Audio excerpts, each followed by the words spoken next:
worship at First Lutheran Church. I'm Shelley, and I'm so happy to have you joining us here today. And my name's Pastor Dave. It's good to be the church, and we are so excited that you have joined us today for our worship service. Welcome home. Good morning. Welcome.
Welcome to First Look, a weekly look at all things First Lutheran.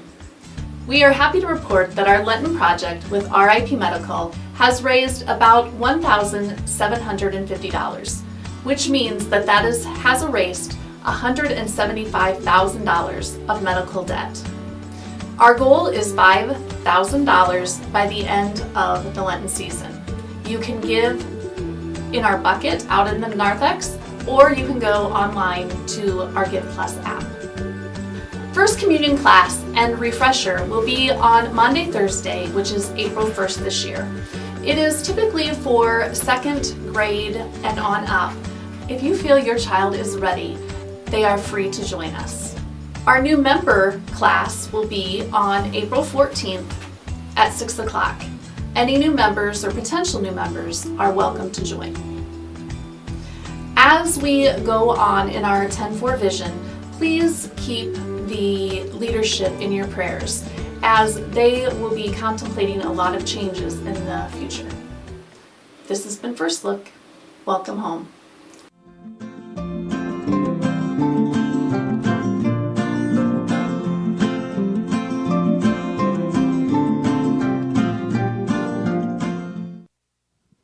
Good morning, everyone.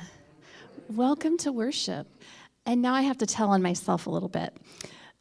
We filmed those first looks either Tuesday or Wednesday, and this is a testament to how good Laura is, because that was kind of hard for me to watch with all my stumbling. But if you only saw what it started out as, it was horrible. So let's give Laura a round of applause for making me look maybe even just a little bit competent on that one. So thanks for hanging with. We'd like to wish a congratulations to Kristen and Caden, right? Caden Wadley, Kristen Condolian. They were married here yesterday afternoon. So give a good congratulations to them. And I believe there will be a lot of more announcements about Easter worship and everything after it gets approved on council on Tuesday. So be looking for those to come out shortly. All right, let's bow our heads and pray. Heavenly Father, we thank you for this beautiful day in early March with the sunshine and the warmth that's on the outside, but the warmth that we experience in here. Today we are going to hear a message on anxiety, and I think a lot of people will be able to relate to that. So come in, sit with us, and warm our hearts as we learn more about you and how to deal with those things in our life. In your name we pray. Amen.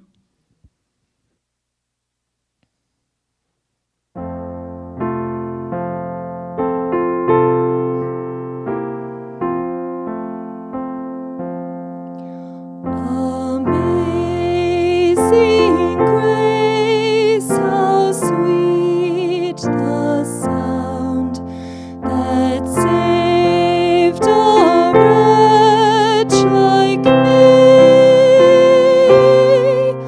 I once was lost, but now am found, was blind, but now I see.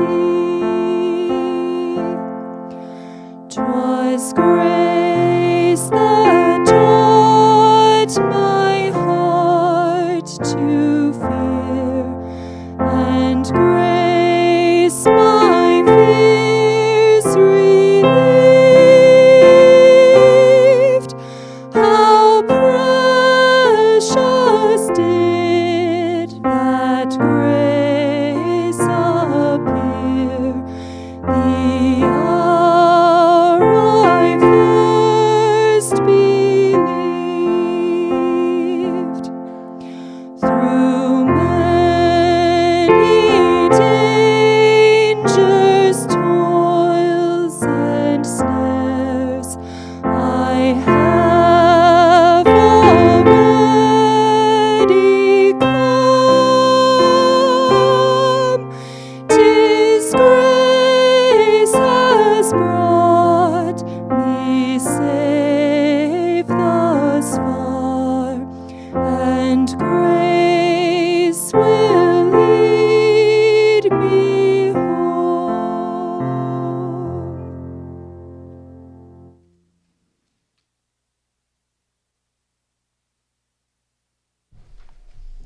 Today's lesson comes from Matthew chapter 14, verses 22 through 33.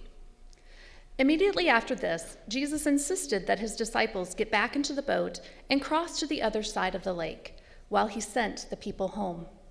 After sending them home, he went up into the hills by himself to pray. Night fell while he was there alone. Meanwhile, the disciples were in trouble far away from land, for a strong wind had risen, and they were fighting heavy waves.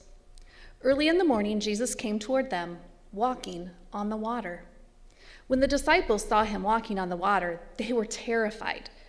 In their fear, they cried out, "It's a ghost!" But Jesus spoke to them at once. "Don't be afraid," he said. "Take courage. I am here." Then Peter called to him, "Lord, if it's really you, tell me to come to you, walking on the water." "Yes, come," Jesus said. So Peter went over the side of the boat and walked on the water toward Jesus. But when he saw the strong wind and the waves, he was terrified and began to sink. "Save me, Lord," he shouted. Jesus immediately reached out and grabbed him. "You have so little faith," Jesus said. "Why did you doubt me?" When they climbed back into the boat, the wind stopped. Then the disciples worshiped him. "You really are the Son of God," they exclaimed. The word of the Lord.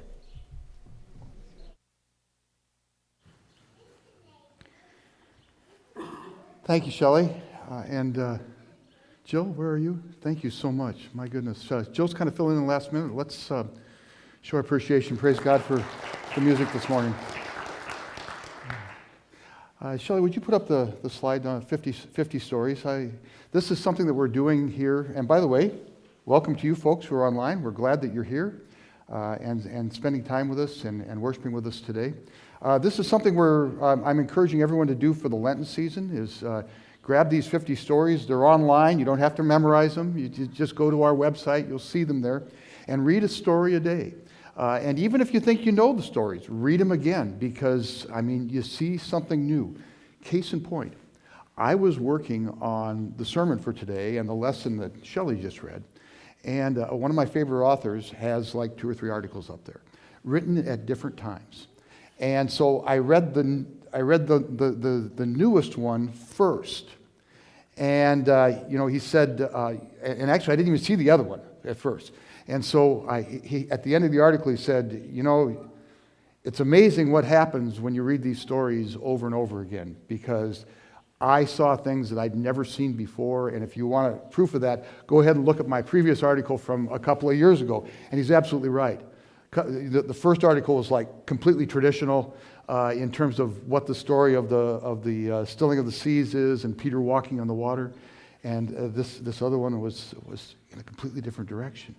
This is a guy who knows his Bible inside and out. He spent a lifetime studying it. I encourage you guys to do the same thing. Read those stories. Because not only are they the story of salvation, and not only are they the stories that are so life-giving, but they are stories, they're like, as I told a parishioner of mine, it's like having a diamond that you're holding. And you keep turning the diamond, and you see new facets that shine. And you see things in the diamond that you'd never seen before. And that's what these stories are like. So it has been an interesting week for me, I will tell you that.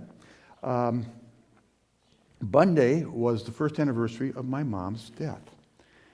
And so I went over to Sioux City, I spent it with Dad, and by the way, I don't know if you all know this or not, but then Tuesday is my dad's birthday. And Mom died quite literally 20 minutes before Dad's 90th birthday last year. So Dad was 91. We spent Monday almost all day together, and Tuesday morning until I had to come back and get back to work. And, I've been thinking a lot about Mom ever since. And the thing I keep thinking about probably isn't the greatest thing in the world to think about, but I think about the way she was so anxious all the time. This woman was the queen of anxiety. And it came out in all sorts of ways, but especially when we were traveling, when we were in the car. So we would be in the car, and she'd be in the back seat, and I'd be driving, and you could feel it. She had her hand on the headrest in front of her, grabbing it, I'm sure just leaving marks. And then I would pass someone, and you would hear this from the back seat. You'd hear... And I also know that she loved to put the brake on, even though she was in the back seat. So she would put that foot down so hard, you'd think almost that she'd go right through the floorboard. And wasn't just that. She'd stand up in the picture window when I'd leave. And there was always a truck that parked across the street. And she's standing there in the picture window doing this. I know the truck's there. It's always there. But she had to make sure that I was not going to hit that truck on the way out. In fact, the truck's here. I always back this way. How could you hit it? She was worried about it. And it wasn't just that. It was everything. She was worried about safety. She was worried about people getting hurt. She was worried about herself getting hurt. She was afraid a lot of the time. Covered it up pretty well most of the time, except around us. But it was there. And you know something? Here's the thing. We all could tell her, Mom, don't worry. Just take it easy. Don't do that. Don't be so anxious. Everything's going to be okay. And she knew that. She knew she shouldn't worry. But could she help herself? Not a chance. There was no way she could not worry. And in fact, Me telling her not to worry made her worry more because she worried about the fact that she wasn't supposed to worry. Isn't that interesting? I tell you that story not to poke fun at her, but because I think we're all that way in some way, shape, or form. I mean, some of us handle it better than others. Some of us hide it better than others. But anxiety is there for every one of us, I think, in some way. And you know, it starts when you're very young. It's just our culture. It's the way we are. So think about it. Very young, you go to school. And what are you supposed to do? Get good grades. So you've got that pressure on you to get good grades. And it starts like in kindergarten, you know. If your kid isn't reading by kindergarten, your parents are worried that maybe there's something wrong. I didn't read when I was in kindergarten. I could barely read when I was in first grade. But right now, the way things are, if you are behind if you're not reading in kindergarten. So parents put the pressure on the kids, and the kids feel the pressure, okay? And then you get into this, really for the first time, this social situation where there are other people around, and you want to fit in. You start worrying about that too. You start putting that pressure on you. See, it's pressure, and then the pressure makes worry. And so you got to wear the right clothes. You got to hang around with the right people. You got to do all the right things and say all the right things. Otherwise, you're not going to fit in. You're going to look silly. You're not going to belong. All right? And then you grow up, and you'd think it'd go away, but it doesn't.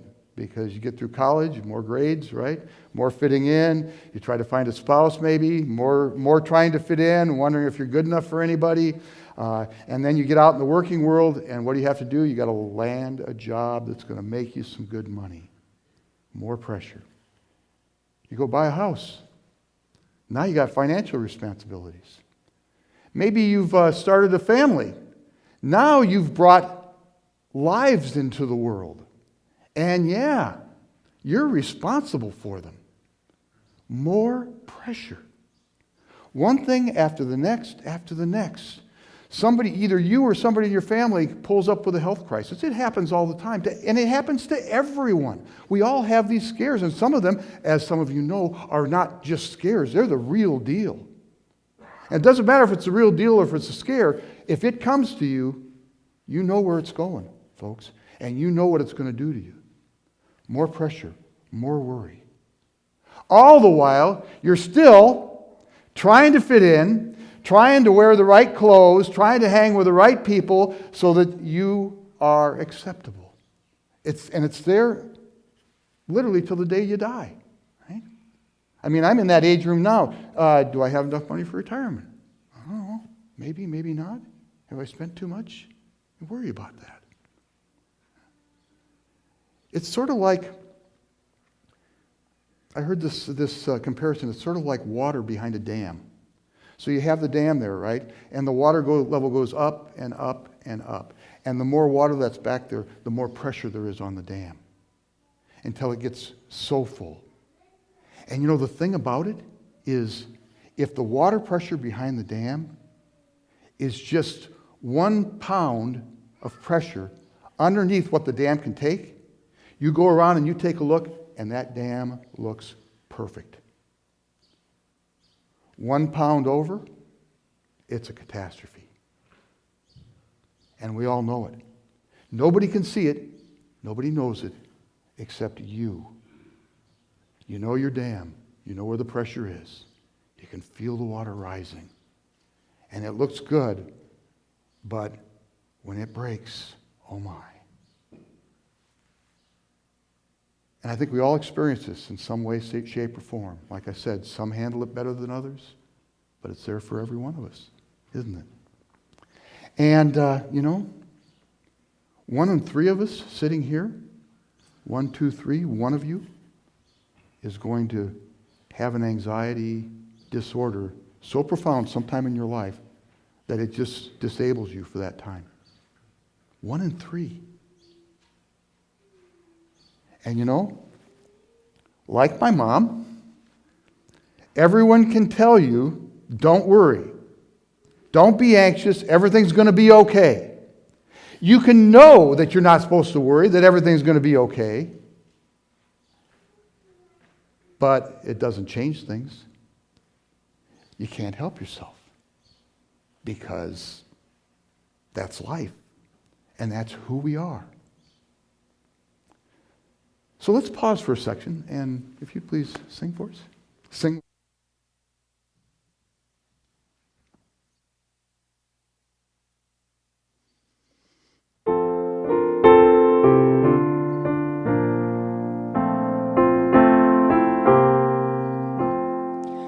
Jesus, keep me near the cross, there a precious fountain, free to all the healing stream, flows from Calvary's mountain. In the cross, be my glory ever, till my ransomed soul shall find rest beyond the river.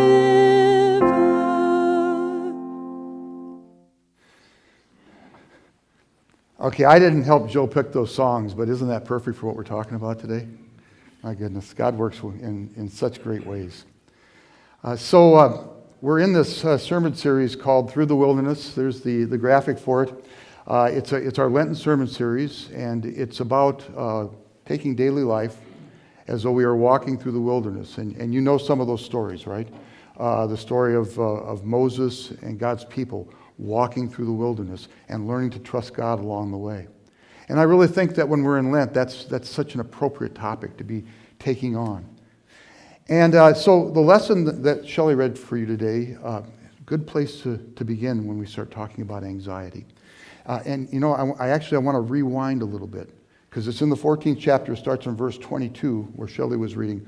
But really you need to read the entire 14th chapter. Please go back and do that. Because the entire chapter is really, it's 3 different stories. And you know how we like to just say, well, there's the story, we're done with it? No. You got to read all 3 stories because there's just some really interesting things going on. It starts, beginning of chapter 14, with the beheading of John the Baptist. John the Baptist is Jesus' cousin, and he is brutally murdered by the Emperor Herod because of his wife and his stepdaughter, who are bloodthirsty and they want revenge. And he's just murdered for no reason. Well, guess what? Amongst Jesus' followers, and amongst just the people who are around Jesus, even if they're not followers, the anxiety level goes up. So much so that Jesus says, we've got to get away. Okay, so they get in the boat. They've been with people all along. He's been healing people. He's been talking to people. He's been teaching them. They get in the boat. They go across the lake to the other side just to retreat for a while. This is a kidney punch. And then, but then people find out where he's going, and they run around the lake to the other side, and they tell others, and people in cities and town all around the lake, they all gather, so that when Jesus gets to the other side of the lake, there's the crowd already there waiting for him. And I know, at least for myself, when I've always read that passage, apart from its context, I always thought, well, it's just that Jesus is famous and people want to be healed. But you read it in context, and it's really about a lot of people who are facing some pretty terrible things. One of their religious leaders, John the Baptist, has been brutally murdered by a tyrant. And it raises those levels of anxiety in them. And it says that Jesus has compassion on them. Okay, want more worry? You getting tired of worry?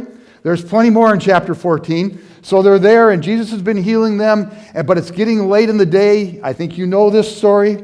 And the disciples are worried because, all these people, how in the world are we going to feed them, Jesus? I tell you what, just send them away, send them to town, because we can't take care of them. They're going to have to feed themselves. And Jesus says, no, that's not necessary. You feed them. More worry. How are we going to do that? Between all of us here, we have 5 loaves and 2 fish. And Jesus, bring them to me, sets the crowd down, You know the story. Breaks the bread, blesses the fish, passes them out. Everybody eats to the full. 5,000 families. Okay, it's not just 5,000 people. It says in the Bible, it says 5,000 men, which means that they brought the women and children with them. 5,000 families are fed. And they're out in the wilderness. Okay? That's where Jesus is. Sounds a lot like Moses, doesn't it? They're being fed manna in the wilderness. Jesus is there. He feeds them. 5 loaves, 2 fish. And then when it's all over, 12 baskets full. In case the disciples were worried that they weren't going to get to eat. 1 for each of them. Now we come to today's story. Jesus tells the disciples, I don't want you here. Get in the boat. Go across the sea while I say goodbye to the crowd. So, he's in the back of the church shaking hands, and they take off in the boat. And that night, and then he goes up to the mountain to pray, to be alone by himself for a little while. But he sent the disciples out on the sea. And that night, they're on the sea, and the wind picks up, and the waves picked up. And they are doing everything within their power. Experienced sailors, but this is not fun. Everything in their power just to keep the boat afloat. And there's no Jesus anywhere. They're by themselves out there. Until very early in the morning, sometime between 3 and 6 in the morning, here comes Jesus walking across the water. Shelley, would you put up the next slide, please? And I'd like you to, you got her there? There we go. Read it with me. This is interesting. When the disciples, read it with me, when the disciples saw him walking on the water, they were terrified. In their fear, they cried out, "It's a ghost!" But Jesus spoke to them at once. "Don't be afraid," he said. "Take courage. I am here." Okay, I want you to notice something. It's a ghost. Not that one yet, Shelley. Go back. It's a ghost. The Greek word is phantom. That's fun fact. I just like that sort of stuff. I like to know where words come from. But then Jesus speaks to them. He tells them what I want to tell my mom. Don't worry. Okay? And so he says, take courage. And then be not afraid. You all know what that is in Greek? Me phobiesta. We've been talking about that a lot. Don't be afraid. And it's a command.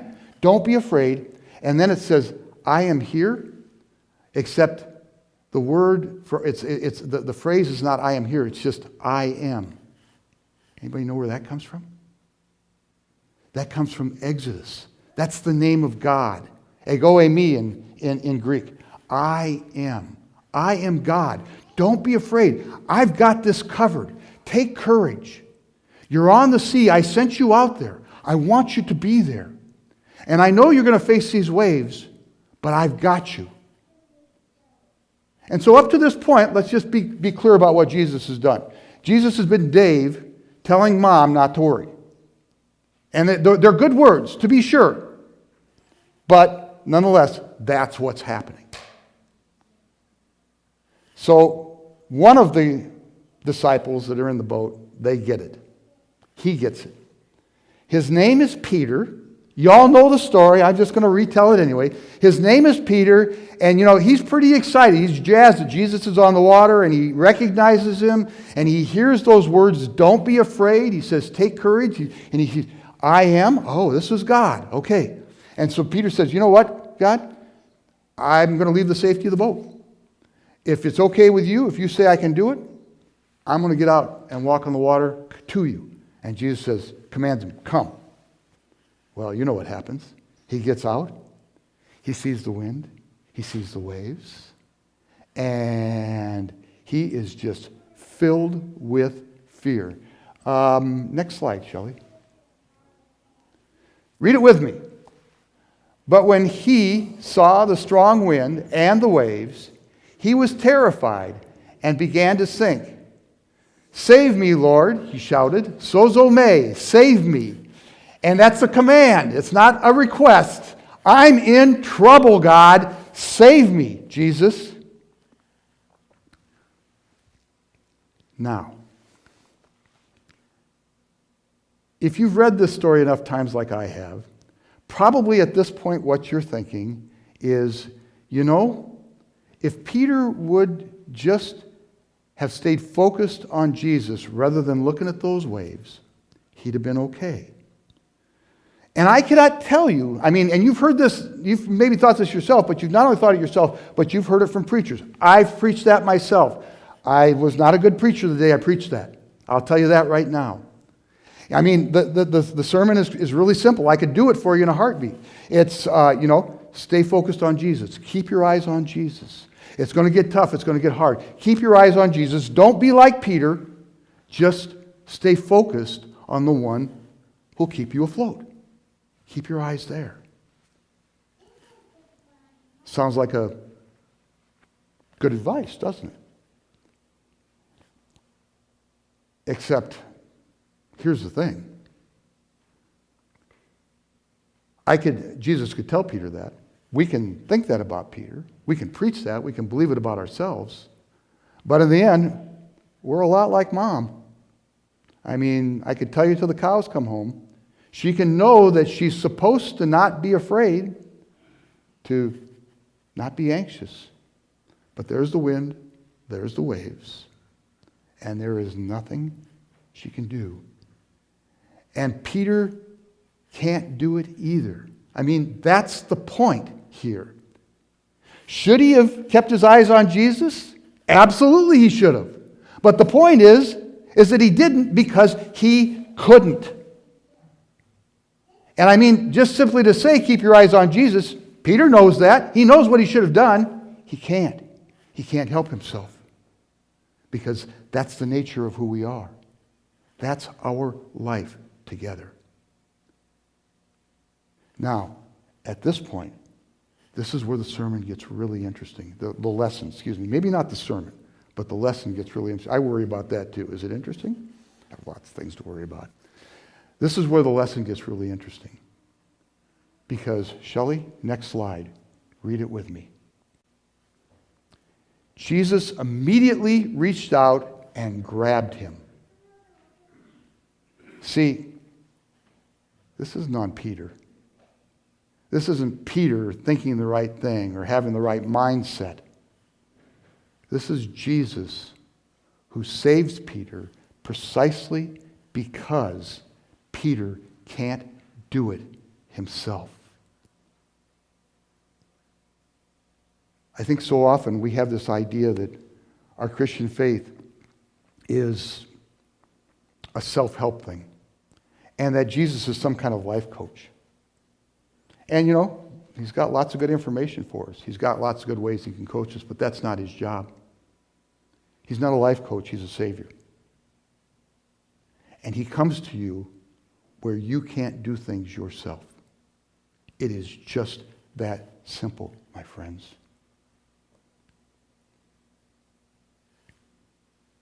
See, the wind and waves are going to be there no matter what. Did you notice? Wind and waves don't stop till they get in the boat, till after it's all done. Jesus tells the disciples, don't be afraid. Okay? Take courage. I am. He tells them, he doesn't leave hints. These are like crazy, obvious. I am. Well, that's God, right? We got God in our midst. How could we possibly go wrong? The wind and waves don't stop. They will always be there. No matter what. But what we do here, what we talk about here, is not the self-help stuff. And not the encouraging things that you already know. Yeah, don't be afraid. No. What we talk about here is a God who comes to us, who saves us, because we can't save ourselves.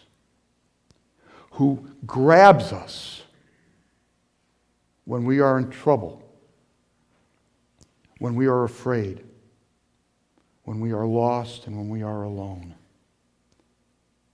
That's what this is about. And if you get nothing else from this message, know this. The anxiety will come. We're going to talk about that a little bit more in the last section. The anxiety will come. It won't stay away because it's part of who we are. But that's where you get to know Jesus best.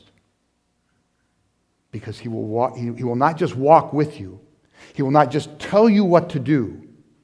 He will do it for you. He will grab you. He will pull you up. And he will save you. Let's sing.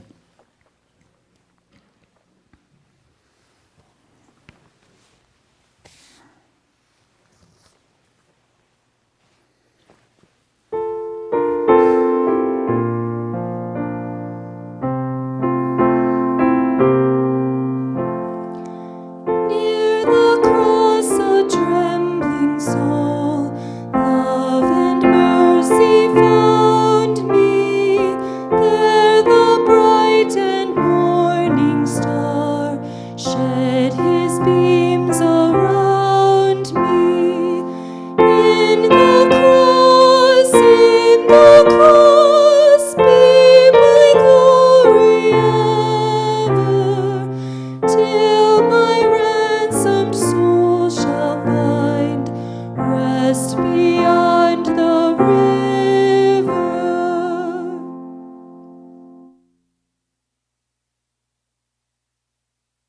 How are you? How's your dam doing? Feeling the pressure? Everyday life? Is it there? Does it create anxiety for you? I'd love to be able to tell you, don't be afraid, don't worry. It'll be okay. It will be okay. I can tell you that. I believe that. I know it'll be okay. But I'm not going to just tell you that. I'm going to point you to a God who wants you to step out on the waves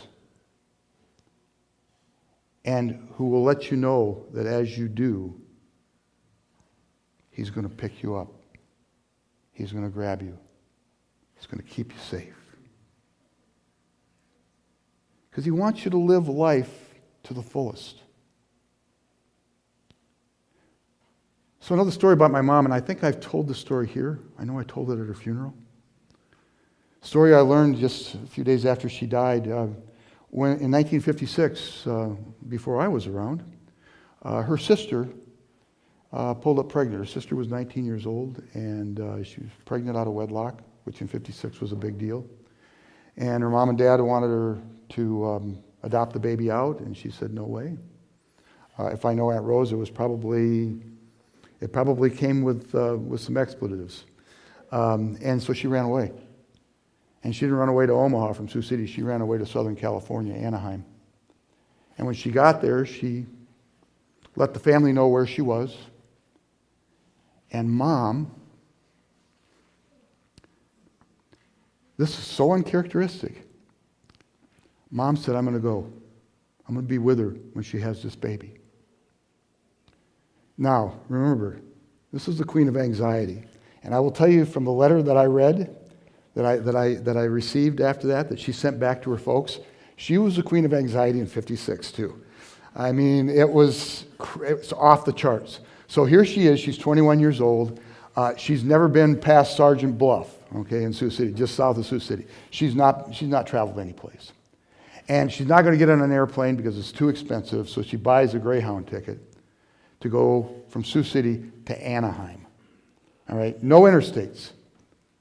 She has to transfer, goodness only knows how many buses, and she's anxious about it all. Something told her that I'm going to be okay. I'm going to step out. Don't be afraid. But it didn't stop the fear. She stepped out. She did it. Because she knew her sister was in trouble and she knew she needed to be there. She was going to try to change somebody's life. And you know, it was just way outside of her comfort zone, but she did it. And she was afraid all the way. In fact, part of the letter, it says that the doctor that was delivering Rose's baby had to leave Rose alone for a while, take Mom down to the cafe to get her a cup of coffee so he could get Mom out of the room because she was a basket case. But you know, that's just perfect because that's Peter in a nutshell. He can see it. He can see that the seas are out there, that they're stormy, but he can see that Jesus is there with him. And he steps out, but as soon as he gets out there, he is so afraid that he starts to sink. And you could tell him to the cows come home, don't be afraid. He's still going to sink. You could tell Mom, till the cows come home, don't be afraid. She stepped out. She trusted.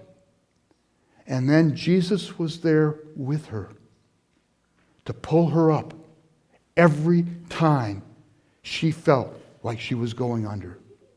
My friends, that's how Jesus wants you to live your life. Don't be afraid. Those are good words of advice. But more than that, live life to the fullest. Because the anxiety will come in this fear, in this world. When you do, when you step out, when you get outside that comfort zone, the anxiety will be there, I can promise you. It's life. It's being human. Do it, Jesus says.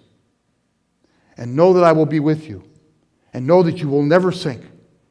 Because I have you. I don't know if you noticed it or not, but when Peter said, save me, immediately it says, immediately, Jesus grabbed him, reached out his hand and grabbed him. And the same happens for you. You'll step out trusting. You'll be afraid. And immediately, he will be there to grab you.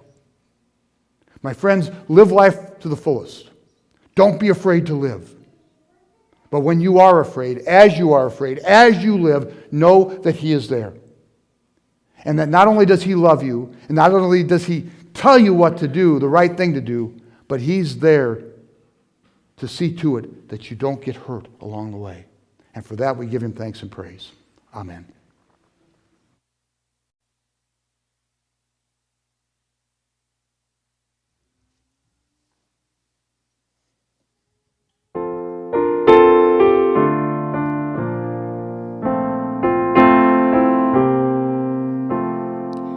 Near the cross, O Lamb of God, bring its scenes before me. Help me walk from day to day with its shadow o'er me. In the